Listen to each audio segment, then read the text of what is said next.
share. So can you see the slides? Yeah, I can see the slide. So Sure, can I continue now? But I have to say next, isn't it? Yes, I'll try and keep up. Okay. Yeah. Okay. So it will be taking a few seconds more. Okay. In any case, so as I told you before, that clinically these entities are difficult to diagnose because auscultation may not give you any clue. So the next. So you see on the panel that there are two curves. So the left and the right, one is a slow effusion, and another one is a rapid effusion. And whenever the limit of the pericardial stretch is reached, suddenly the pressure within the pericardial cavity rises. And this is called the last drop phenomenon. Next. Next. The slides are not showing on my panel. Next. Next. Okay, so the very prominent feature in tamponade is the pulsus paradoxus and the absence of Y descent. As you see in the panel, that the X descent is prominent, Y descent is diminutive. Next. Next. Now, on the two sides, you see that the entire heart is encased in a rapid tense fluid. For this, there is a phenomenon known as the exaggerated ventricular interdependence. Next, now you see as the right side of the heart is swelling, the blue star, the left side of the heart is collapsing, the red star. So this gives rise to the phenomenon known as the pulsus paradoxus. Next. Next, please. So then when you have an explanation for this, why do you call it paradox? The reason is, way back in 1873, this German gentleman in 3 patients showed that in a case of tamponade, heartbeat was present, but there was no radial pulse. So thus the word paradox came. Next. In cardiac tamponade, the typical Beck's triad of elevated JVP, diminished BP, and diminished intensity of heart sounds all together, that's present only in 10% of cases. So you can't rely on this finding. The X-ray will show an enlargement only after at least 200 milliliters of fluid has accumulated. So you don't expect an enlargement of the X-ray in a cath lab when you are going to have hemorrhage within the pericardial cavity. The ECG will show the typical STT changes. It will show low voltage complex and the electrical alternance. Specificity is there, but the slow sensitivity. Next. Now, the echo in tamponade will show the classical feature of RV diastolic collapse, the dilated IVC with less than 50% variation with inspiration. Next, next, next, next, next. So this is an echo M mode showing that there's a buckling of the free wall of the RV in the early diastole. Next. Now, there are 3 very important points. One, how severe is the tamponade? Next, in the first box, RV collapse only in expiration. Second, if the RV collapse occurs in both in more severe collapse, and if there's a long duration of RV collapse, so that shows that the tamponade is pretty severe. Now, very important to know, what are the situations in which you are not going to have no RV collapse? Next. So, pulmonary hypertension, positive pressure ventilation, severe LV failure, and the congenital heart diseases that increase the RV filling. So, that is very important. These are the situations in which you have no RV collapse, and early RV collapse occurs in hypovolemia. In the next slide, I'll be responding to Dr. Dasbishwas's question he has put in the chat box. Is there any importance of atrial collapse? Because you all know that atrium is a thin wall structure, it will collapse long before the RV collapse. But the very importance is, if you have a long duration of RA collapse, or if you have LA and RA collapse along with RV collapse, that increases the specificity and sensitivity, and that shows that there is a very severe tamponade. Next. Next. Now, this is the alteration in the flow velocity across the mitral valve and the tricuspid valve with inspiration and expiration going in the reverse direction. Next.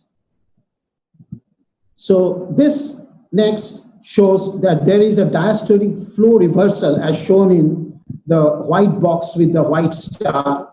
Next. Next. So the treatment of pericardial effusion, because my previous slide was out, please go back to the previous slide. So the treatment of pericardial effusion is basically, please go back, next slide. Next slide, yes, please hold it there. So basically the treatment of pericardial effusion is you have to maintain the blood pressure. For maintaining the blood pressure, you need to give fluids to the patient. Either it will be blood or it will be plasma or it will be dextran or saline, whatever.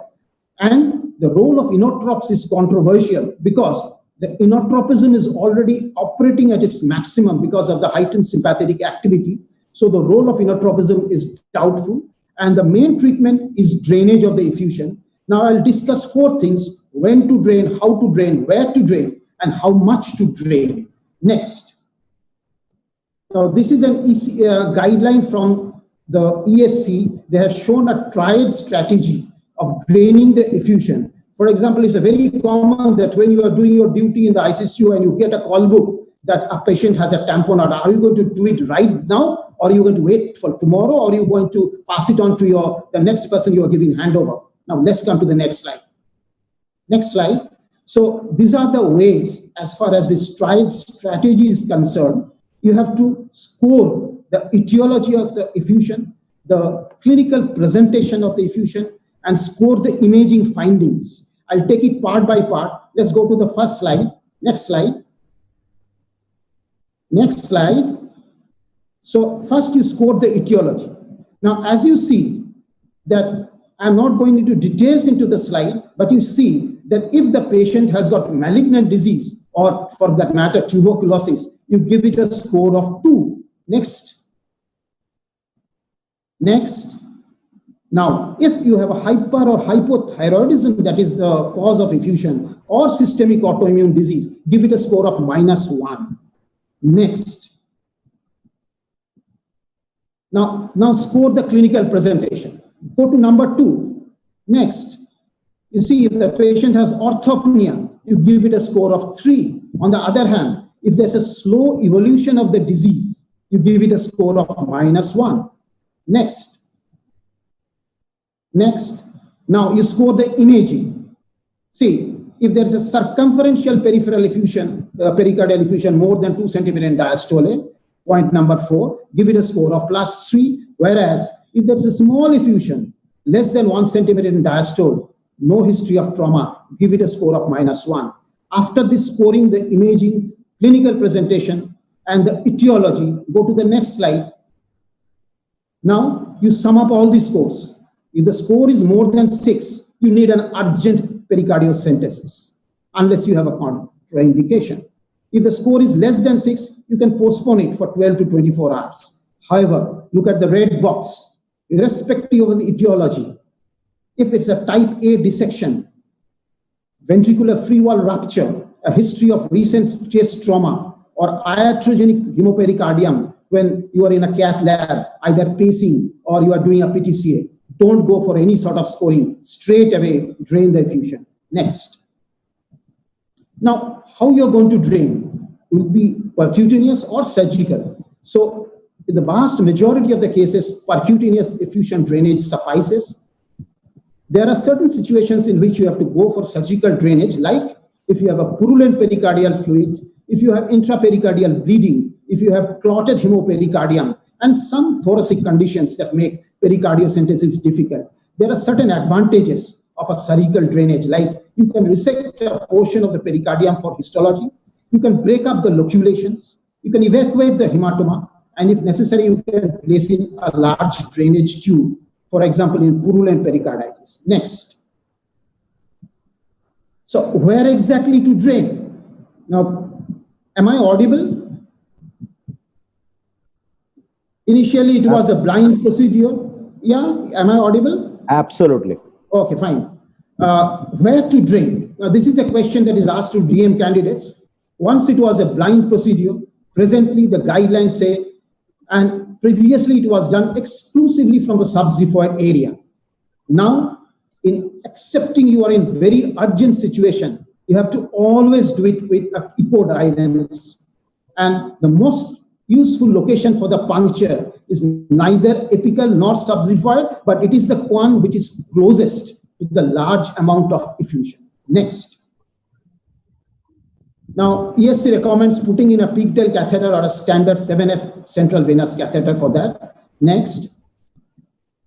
Now, if you have to drain more than 1 liter of effusion, you do it slowly. You do it over time, especially in the case of neoplastic effusions, to prevent recurrence of tamponade. Next. Now, these are the analysis you have to done with the pericardial fluid: chemistry, cytology, PCR, and microbiology. Next. Now, there is a very important thing. It is coming up in a number of papers in the internet. There is a condition known as the pericardial decompression syndrome. That is, after you have drained the effusion, the patient deteriorates. It's pulmonary edema following pericardiocentesis. Why? Because it's a paradoxical left ventricular dysfunction post pericardiocentesis. Mechanism is yet to be fully explained. What happens exactly is that the RV EDV, or the right ventricular stroke volume, and end-diastolic volume increases more than the left ventricular EDV and LV stroke volume, and this results in an imbalance between them two and results in the elevation of the pulmonary capillary wedge pressure. Next. Constrictive pericarditis is the next entity. The clinical pictures are signs and symptoms of right heart failure with preserved RV and LV function in the absence of previous or concomitant myocardial disease. That is the description of constrictive pericarditis, one sentence. These are the clinical findings: venous congestion, hepatomegaly, pleural effusion, and ascites. And the hemodynamic impairment may be aggravated by the presence of concomitant systolic dysfunction due to myocardial fibrosis or atrophy. Next. Now, the JVP will show a prominent X and prominent Y and a Kussmaul sign and pericardial knock. Next. This was a gentleman, Adolf Kussmaul, who described this sign, and this is a zoom up of the JVP that you see. What is important that in addition to the prominent X and Y, you see just above the arrow, the positive waves, the A and V, they are diminutive. This is often forgot by DM students. That is, you have prominent V, prominent Y, and prominent X, diminutive A and diminutive V. Next. So the ECG is non-specific. The X-ray will show pericardial calcification on RV on the diaphragmatic surface in a lateral view, and the constriction may be without calcification. Next. Next. So this is an X-ray on the left and the CT on the left. Go back to the previous slide, please.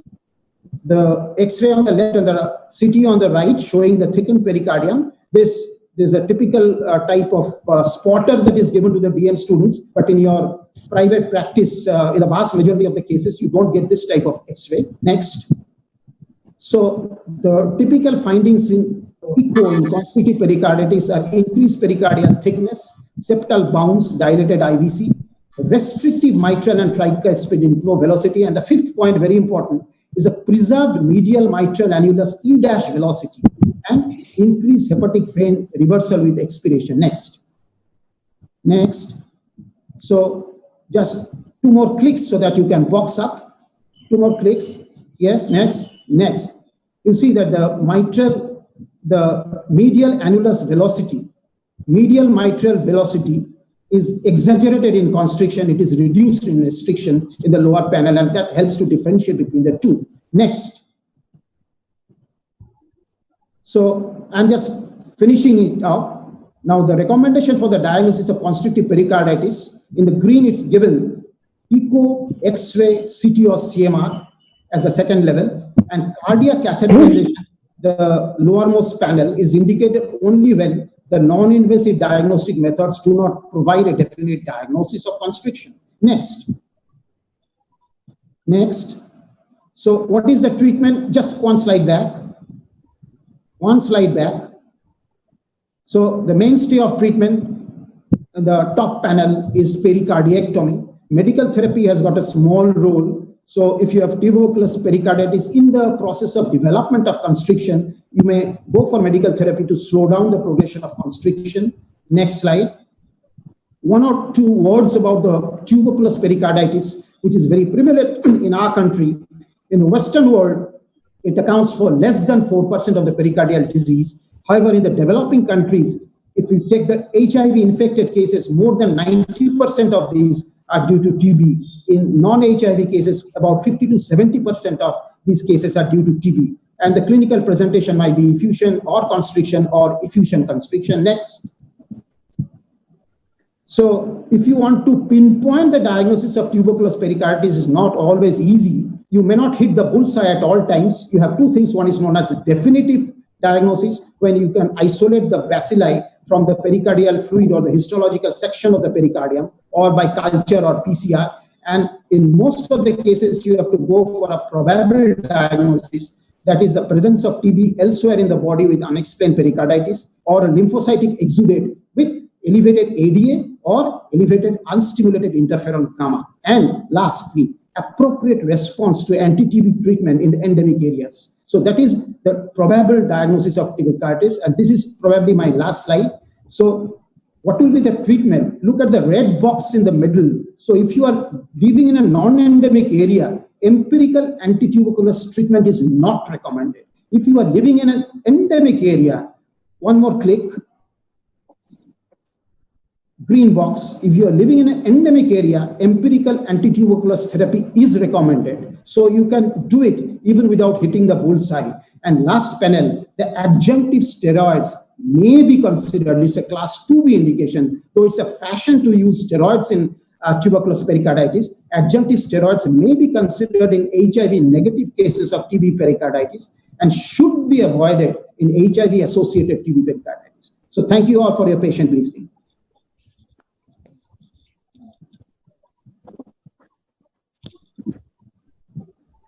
Thank you, Professor Mookerjee, for your excellent deliberation of this complex topic. For the interest of the DM residents also attending this session, I would like to request you to highlight the causes where you can sufficiently or adequately have drained the pericardial effusion, but patient is not improving and JBP is not diminuting. You please discuss this issue. So I didn't exactly understand your question. If you wanted to ask when there is a very large amount of effusion and there is no tamponade, are you going to drain it? Is that the question? No. In cardiac tamponade, you have drained the tamponade, but the patient is not improving and JVP is not coming down. Oh, okay. That's a very good question. One of the reasons for that, as I showed you, is this post-pericardiocentesis compression syndrome, in which there is an imbalance between the output of the RV and the LV that accounts for it. Two more important causes. One, if the patient has got effusion constriction. So if you drain the effusion, patient is now going to go into constriction. Patient won't improve. The third important reason is the patient has got a myopericarditis associated with the constrictive tamponade, so that was so long being hidden. But once you drain the effusion, this pericarditis component is unveiled. So this patient will not improve to the extent you are expecting. Dr. Ganguly is there. Please unmute yourself. Can you hear? Yeah, please give your comments. Excellent deliberation. Very well covered everything. But I have got two questions. Very practical one. Consider a scenario of pericardial effusion loculated posteriorly. How you are going to drain? Number one. And number two question, in a patient of effusive constrictive pericarditis, what is your early findings or early signs when you refer the patient to the surgeon? So I'm taking up the first question. What did you say? What was your first question? I just loculated posterior huge effusion. So loculated is actually a very tricky situation, because if you are very lucky, you can attempt pericardiocentesis by echo guidance if it's a large loculation. But in many of the cases, you might fail to puncture that area. That's right. And you take the help of your surgical friends. And regarding the second question, if a patient has got effusion and constriction, first of all, in many of these cases, you can't diagnose it before you have drained it. So it's theoretical one. We know what exactly is effusion constriction, but how it unveils itself It's exactly after you are draining the effusion, you find that the patient is not improving, and either the CAT study or the echo study, they are showing evidence of constriction. And in those cases, after draining the effusion, you might have to refer the patient for constriction. But one thing is very clear, I want to make one thing very clear. The typical textbook teaching of effusive constrictive pericarditis is features of tamponade, drain, patient is going to go into constrictive pericarditis. It's always not so. The patient may not have that sort of picture. It may be non-tamponade along with constrictive pericarditis. If someday in the future you are going to drain out the fluid, patient goes into constriction. Thank you. Thank you. Kajal, Yes. please sum up and conclude the session, please. We are running out of time. Yes, yes. Thank you, Soura. As I have told, beautiful deliberation, decent updates you have considered, and you have given us the insight how to drain, where to puncture, not always subxiphoid. Even I have punctured in the apical region, very good results, and early signs of constriction and its management. Thank you very much.